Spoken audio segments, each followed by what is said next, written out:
Going big with the SDSU West project. The plans to expand before the university buys the Mission Valley site.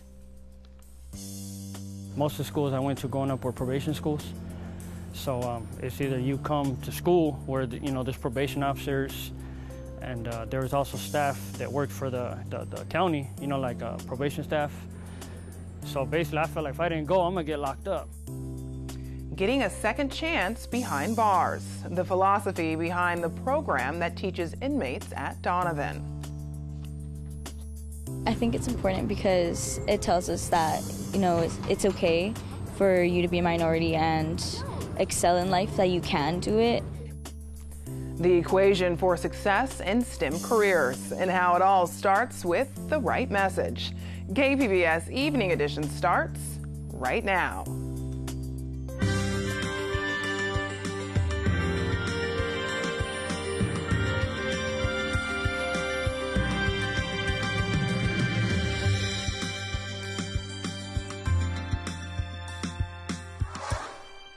Good evening and thanks for joining us. I'm Ebony Monet. San Diego State University officials say their proposed stadium in Mission Valley could be expanded to serve as a home for an NFL team. KPBS reporter Eric Anderson has an update on the SDSU West campaign.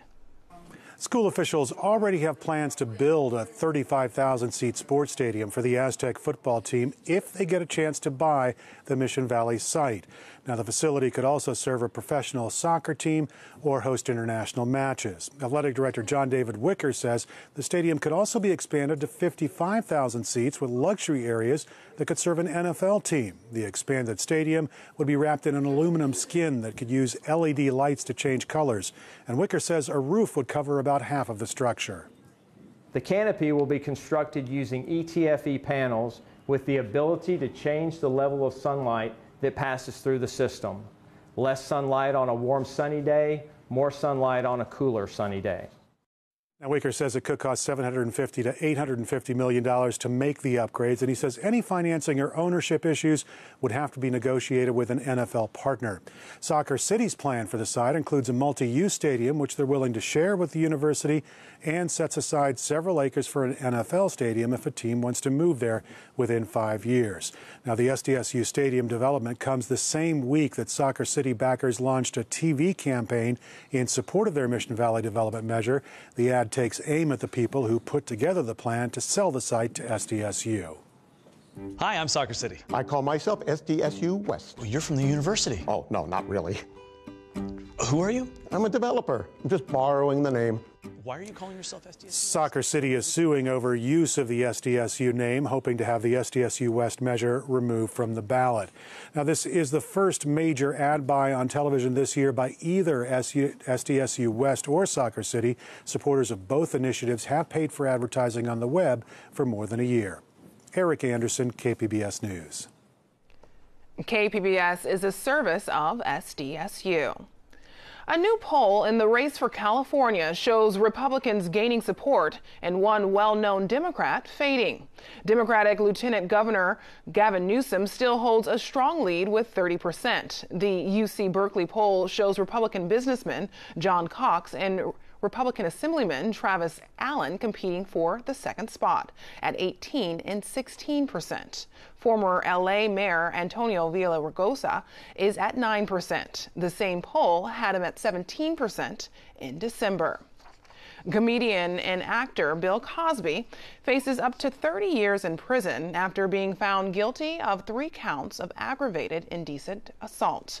The case was a retrial of a 2004 incident. The victim says she was drugged and molested by Mr. Cosby at his home near Philadelphia. Many other women have come forward with allegations against Mr. Cosby. Some of them were allowed to testify during the retrial. This jury has shown that what the Me Too movement has saying is that women are worthy of being believed. This is a victory not just for Andrea Constant, whom I consider to be the Joan of Arc in the war on rape. It is not just a victory for the Commonwealth.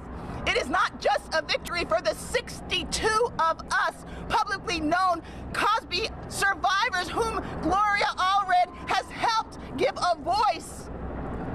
It is also a victory for womanhood, and it is a victory for all sexual assault survivors, female and male.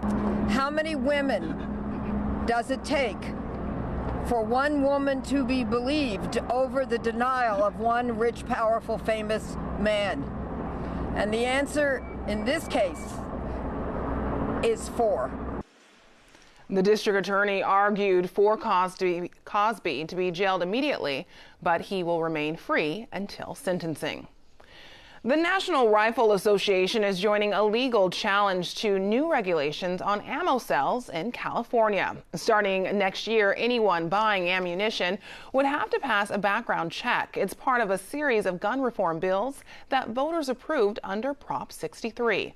The lawsuit is led by Kim Rody, who has won several gold medals as an Olympic target shooter. The arrest of the accused Golden State Killer has led to a push to clear a backlog of untested rape kits. There are more than 13,000 rape cases across the state in which evidence hasn't been cross-checked with national databases. State Treasurer John Chung was at the Capitol today calling for an additional $13 million to get the job done. The suspect was arrested thanks to discarded DNA evidence from his Sacramento area home that was matched with genetic evidence from the crimes. The case of the Golden State Killer epitomizes the importance of DNA testing. Earlier this week, the San Diego County District Attorney's Office announced $1 million will be spent to process 1,000 rape kits in local cases. Prisoners have long taken correspondence courses to earn college credit behind bars. But inmates at Donovan State Prison in Otay Mesa are participating in a rare face-to-face program. Southwestern College began offering it in a 2016 Obama-era pilot program that extended Pell Grants to prisoners. KPBS education reporter Megan Burks takes us behind bars, where 20 inmates are earning their associate degrees. Hey, Quinteros, what's up, man? The students filing into John Reeder's English 99 class carry their books and pens in large plastic bags instead of backpacks. They wear blue prison uniforms and faded black tattoos, but those are just about the only clues this classroom is in a prison. College pennants line the walls, a whiteboard lays out the day's agenda, and the students quickly take their seats, except for one who's eager to discuss the text. And here's the thing, he keeps making mistakes over and over again. And you have all these decades of experience. He's trying to capture when he was a dumb 20-year-old. Reeder says that's common for this group. The level of critical thought and the commentary is just much higher than I would typically get in a room, teaching the same class to a room of like 18 to 21-year-olds. These guys draw from a pretty remarkable pool of experiences, and they're able to leverage that a lot in our classroom. The class is on reading and writing analytically and more or less marks the halfway point on the student's journey to an associate's degree. Things move a little slower behind bars, so they're expected to graduate in 2020, but their degrees will be no different than those earned outside of prison. Reeder says his class is just as rigorous, drawing on psychology, philosophy, and poetry to explore themes of education and power. The idea is that most folks, I would assume, come into the classroom, if they're going to yoke ideas of education and power together, they would think, oh, well, higher ed leads to empowerment. And that's a great narrative. I love that narrative. But I also want them to think about the ways structures of education dovetail with structures of power in U.S. society. And so we're not just thinking about it in terms of personal transformation and empowerment, although that is an important part of why they're here. I also want them to think about some of the social inequities that get reproduced within systems of education in the U.S. That strikes a chord with 34-year-old Kyle Bachman. He essentially grew up in Orange County's criminal justice system. Most of the schools I went to growing up were probation schools. So it's either you come to school where there's probation officers, and there was also staff that worked for the county, like probation staff. So basically, I felt like if I didn't go, I'm going to get locked up. Bachman earned his high school diploma in juvenile hall. Later, a carjacking and robbery, along with sentencing enhancements for being in a gang, landed him in state prison with 15 years to life. He takes responsibility for his actions, but he's also beginning to work out some of the larger forces that may have brought him here, thanks to Reeder's class. I just happened to, bring about discussion like, hey, what do you guys think about, you know, do you see some kind of connection? Like how, you know, the 1%, you know, of the rich family, you know, and the upper elite with the kids of judges and lawyers and, you know, the people that make all this money, how they're taught so differently, you know, than as opposed to the way we're taught. And something I wonder is, like, is that same percentage, that 1%, is that same percentage also only in here? Because it's a very small number of people who come from, like I said, that type of environment. In his own way, Bachman describes philosopher Paulo Freire's seminal theory from Pedagogy of the Oppressed. Freire says oppressed people are educated in a banking system where teachers deposit knowledge without bringing students' strengths and experiences to bear.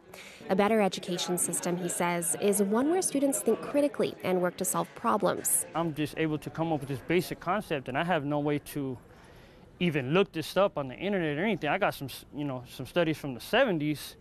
And I'm like, wait a minute, I'm getting a little suspicious here, because the people you're talking about going to the banking system are the type of people that are usually in the surroundings in here, you know. Bachman says he hopes the class helps him prove to the parole board he can re-enter society. He'd like to become a drug and alcohol counselor. Jason Hicks helps coordinate education programs at Donovan and says the prison benefits too. The program actually takes place on a general population yard where there's racial politics. And, you know, when you go out on the yard on Facility A, you'll see segregation of races. And that sort of disappears when you get into the classroom. You'll notice that, you know, the guys are willing to help each other out from different races and support each other. I think it's really showing rehabilitation, you know, at its best. And it's expected the benefits of the program might extend beyond the barbed wire. Corrections officials and policymakers are investing in these types of programs to try to bring down the rate of former inmates who struggle on the outside and return to prison. Megan Burks, KPBS News. Tomorrow, we'll introduce you to a former student in the program who has been released and is putting that theory to the test. The union representing 25,000 in the UC system is giving an official warning for a strike. The strike would involve service workers and medical technicians. Union members voted to authorize a strike last week. Today, notice was given to the UC system that a 3-day work stoppage would begin May 7th. The local union president says the action is over a stall in contract negotiations. President Donald Trump's choice for Secretary of State is officially on the job. The U.S. Senate voted 57-42 to confirm Mike Pompeo. The former CIA director was sworn in by Supreme Court Justice Samuel Alito. Pompeo is also a former congressman from Kansas.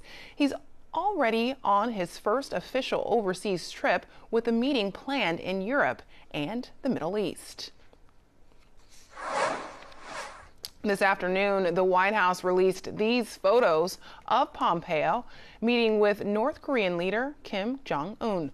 Pompeo made the trip earlier this month. The release of the photos comes just hours before Kim Jong-un will meet with the South Korean president. The high-level meetings are all a part of a potential negotiations for North Korea to end its nuclear weapons program. In recent weeks, he's been accused of extravagant spending, silencing those who speak up in the EPA, and inappropriate connections to lobbyists. Today, Administrator Scott Pruitt defended himself before a House committee and had some heated exchanges with Democrats. Facts are facts and fiction is fiction. And a lie doesn't become truth just because it appears on the front page of the newspaper. Much of what has been targeted towards me and my team has been half-truths, or at best, stories that have been so twisted they do not resemble reality. And I'm here, and I welcome the chance to be here, to set the record straight in these areas. But let's have no illusions about what was really going on here. Those who have attacked the EPA and attacked me are doing so because they want to attack and derail the president's agenda and undermine this administration's priorities. I'm simply not going to let that happen. Do you have any remorse about this? Let me say to you, Congresswoman. Well, you can answer it yes or no. Do you have any remorse? I echo your comments. I think that what you said is absolutely true about the importance of public trust. Sir, I have 2 minutes and 38 seconds. I endeavor to live in a way that respects that. Do you have any remorse? I think there are changes I've made already. The change from first class to coach travel, that's the change I've made. I learned about the pay raises. You're not going to out-talk me. You're not going to out-talk me. Pruitt has come under intense scrutiny. There are now multiple federal investigations into his behavior, leading the Environmental Protection Agency. Homeland Security officials laid out the plan to use the California National Guard in San Diego and around the state. KPBS military reporter Steve Walsh sat down with the head of the Border Patrol in San Diego and has this report. The first few members of the California National Guard are already in San Diego. The planning team is working with the U.S. Border Patrol. San Diego Sector Chief Rodney Scott says more than 160 troops will be arriving in San Diego in the next few weeks. Currently, we're not asking the National Guard to have any contact with any suspects whatsoever. Their entire role will be behind the scenes in a support function. The Border Patrol has not been able to hire all of its available slots. He says the high cost of living in San Diego has made it particularly difficult to hire agents in this region. Nearly all of the guardsmen in the first wave will act essentially as dispatchers, freeing up agents to work in the field. Governor Brown will allow up to 400 troops. The Border Patrol has several requests into the Department of Defense. This first round will be divided almost exclusively between the two regions, though, along the border. They will not be garrisoned along the border, though, as they were in 2006 and 2010. Steve Walsh, KPBS News. Sunny, warm weather will continue through the weekend, but there's a chance of rain next week. Justin Pavic has details in tonight's forecast.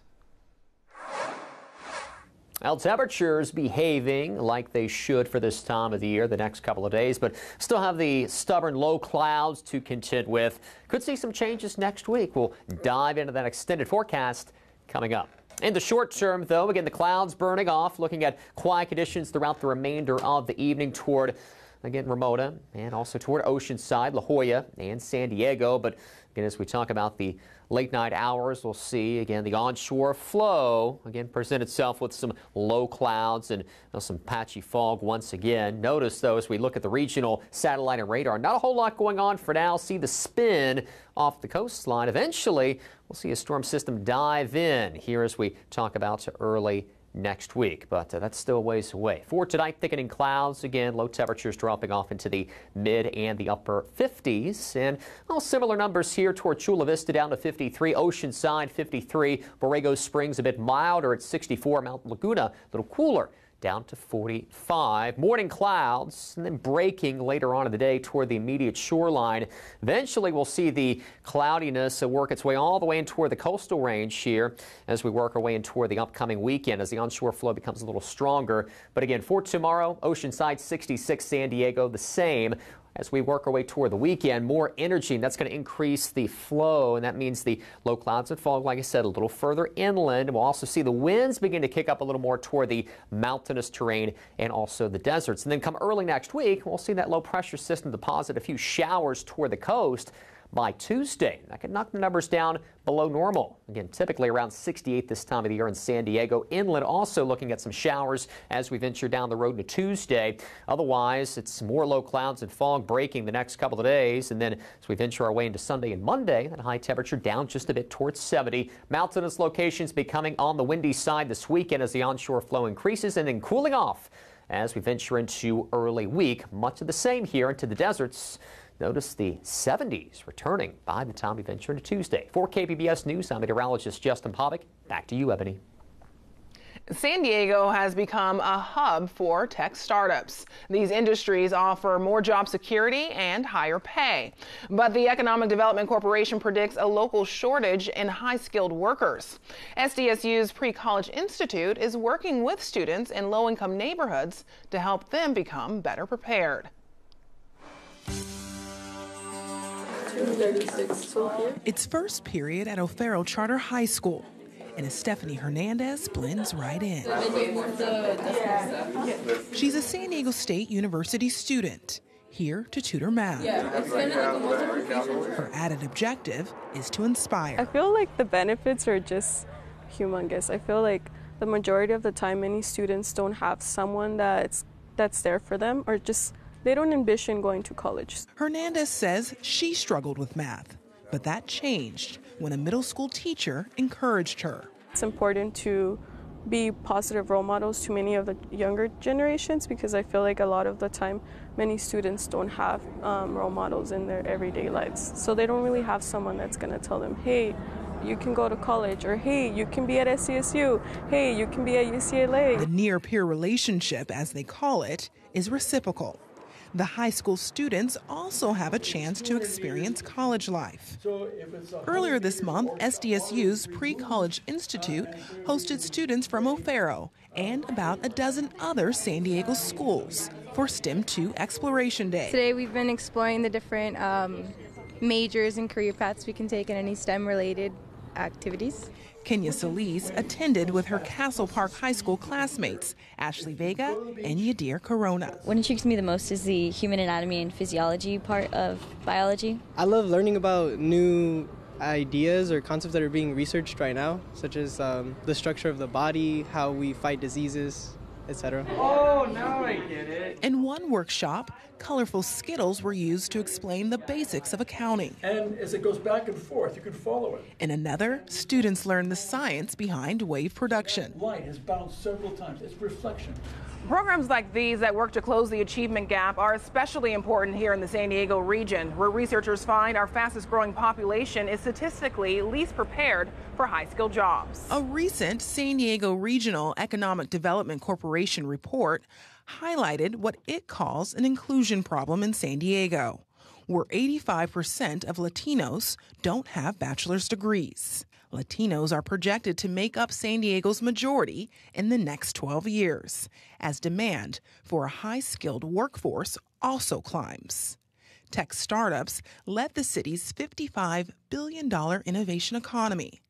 To keep up, researchers recommend strengthening science, technology, engineering, and mathematics education.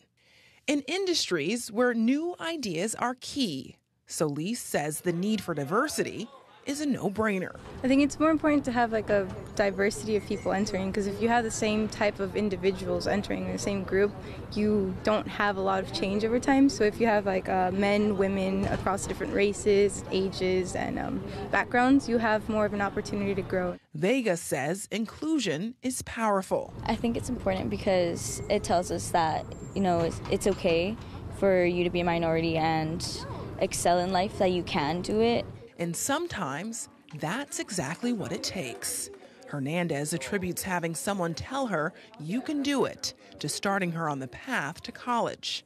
She plans to turn her passion for finding ways to get through to kids resistant to math into a career. I realized, hey, I want to do this for the rest of my life. A state senator says hackers stole his identity, then stole thousands of dollars from his re-election campaign. Richard Pan, whose district is in the Sacramento area, says the hacker broke into his email account. From there, the hacker reviewed past emails on how payments are approved and submitted an invoice to his campaign treasurer for $46,000.